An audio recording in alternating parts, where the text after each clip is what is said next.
Ako ay isang model doon sa ermita, gabi-gabi sa disco at nagpapabongga. Sa pagkaistariray, talbog silang lahat. Ang mga foreigner ay nagkandara pa pag ako'y sumayaw na. Ako'y may nakilala, mestizo na hapon, na in love siya sa akin, type niya kung maging girlfriend. Ako'y rinigaluhan, bahay lupa tato.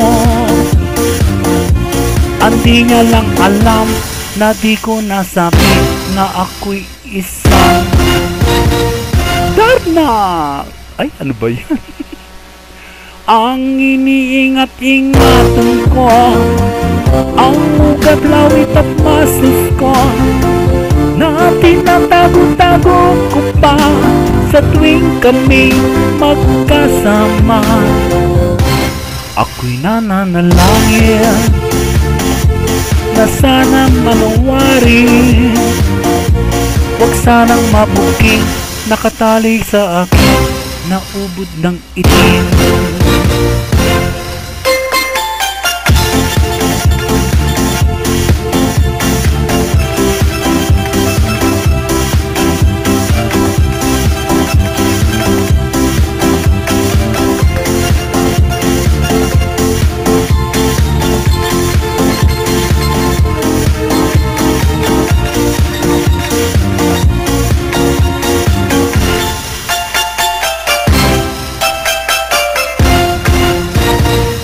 Ang iniingat-ingatan ko, ang ugat, lawit at muscles ko, na tinatago-tago ko pa sa tuwing kami magkasama. Kami biglang nagkita, hindi sinasadya, sa restaurant ng lalaki doon sa Mega Mall. Patingin siya sa'kin, ako'y napahiya. Sa galit ng hapon, sinabunutan niya ako. Pakero, what is that?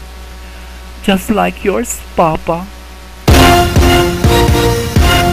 Pinawi pang lahat, bahay, lupa't dato ng nobyo kong hapon. Kaya ang beauty ko ngayon, nagtitinda na lang ng itlog at talong.